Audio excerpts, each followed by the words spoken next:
Our topic today is one that's increasingly relevant in our digital age.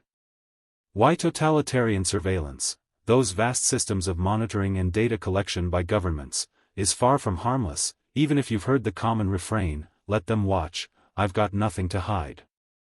This mindset is widespread, not just in authoritarian regimes but also in democracies where people assume their governments are benevolent and secure. Today, I'll challenge that assumption, drawing on real-world examples to show how these systems can backfire, putting everyone at risk from misuse by criminals, rivals, or even foreign actors. We'll focus on the human vulnerabilities that make these technologies dangerous, and I'll explain why this isn't just a problem in far-off places, it's a risk anywhere, including in the West. To illustrate this vividly, let's examine Russia as a particularly pronounced case study.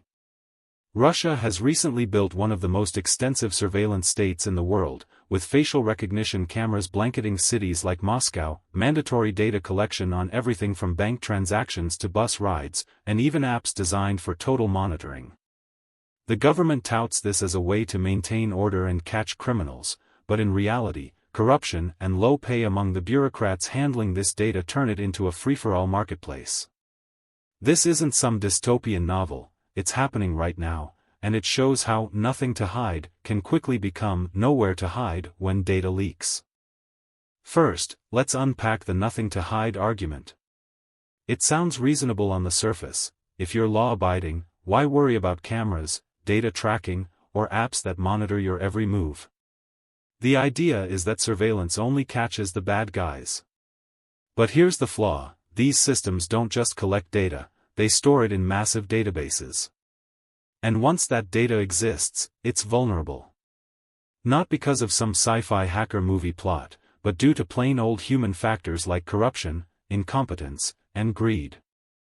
In any large bureaucracy, especially one that's not accountable to the public, the people handling this data are often underpaid, overworked, or tempted by easy money. What starts as a tool for national security ends up on the open market, accessible to anyone with cash. In Russia, this vulnerability is on full display. Government-collected data, bank accounts, flight records, home addresses, phone numbers, car registrations, border crossings, and even real-time facial recognition from street cameras, is routinely sold through Telegram bots for just a few cents or hundreds of dollars.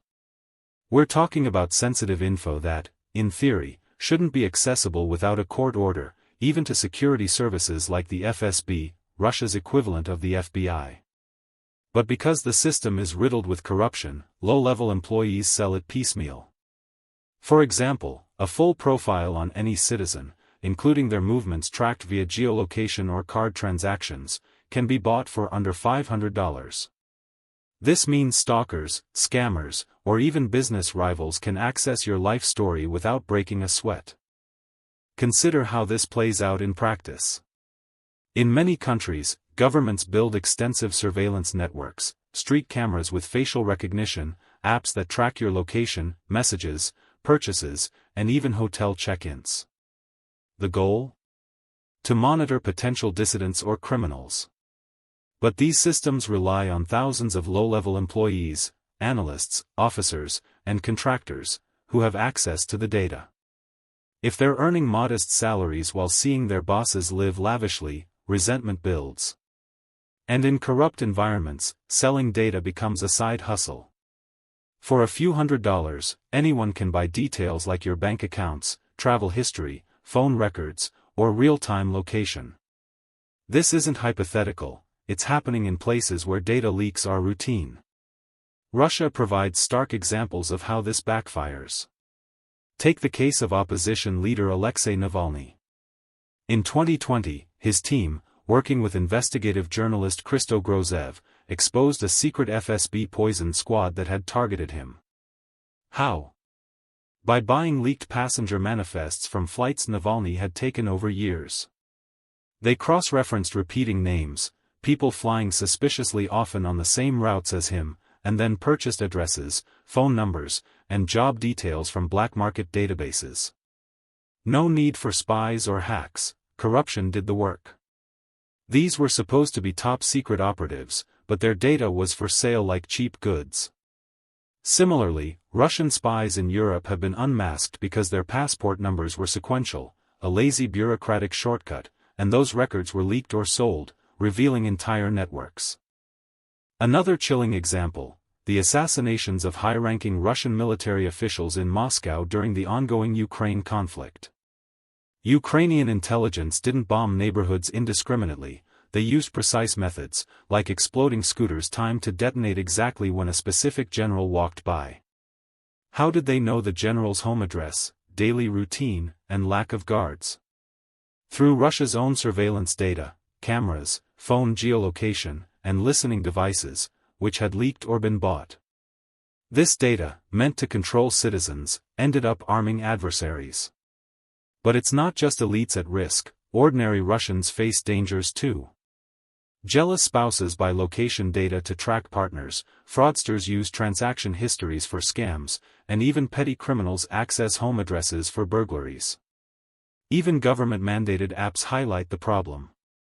In Russia, there's been discussion around apps like Messenger Max, a secure communication tool promoted for military use, but officials warned against using it on the front lines because data inevitably leaks to enemies. Why?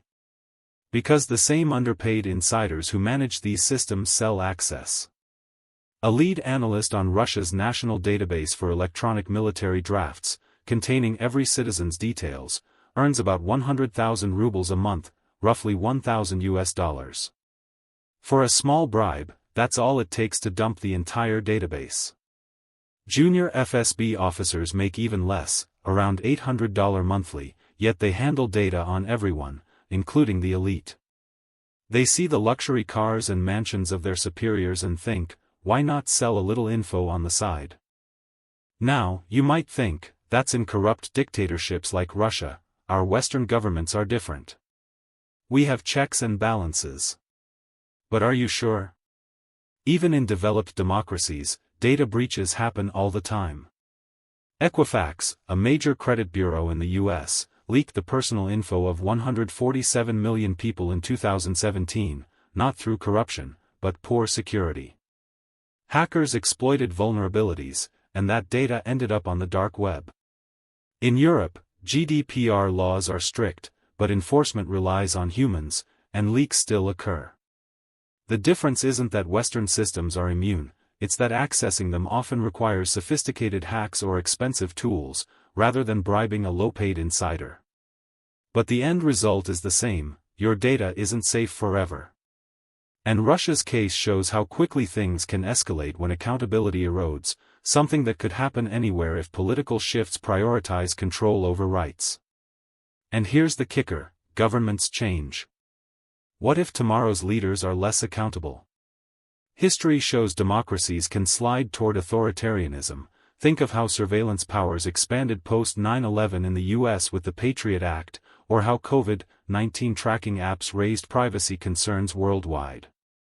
Once the infrastructure is in place, it's hard to dismantle.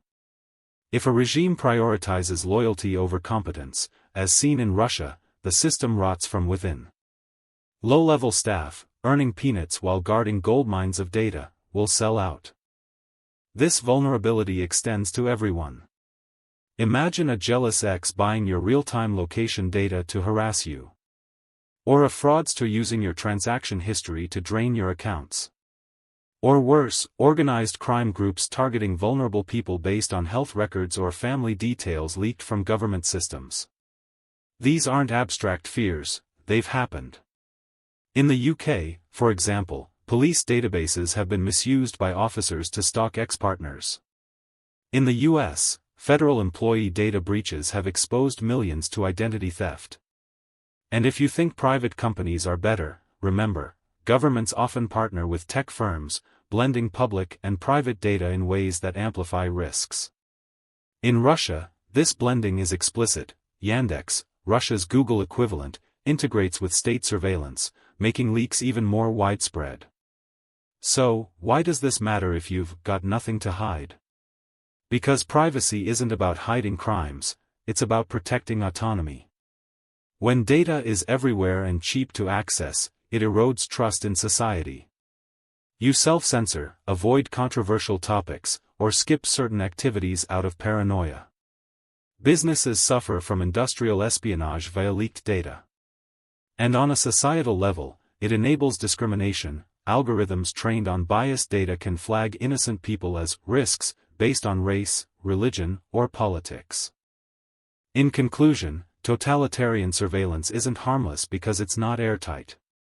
Human flaws, greed, corruption, or simple errors turn these systems into double-edged swords. They don't just watch the guilty, they expose everyone to misuse by bad actors. Russia's extreme example shows how a surveillance state, built to consolidate power, ends up undermining itself and endangering citizens.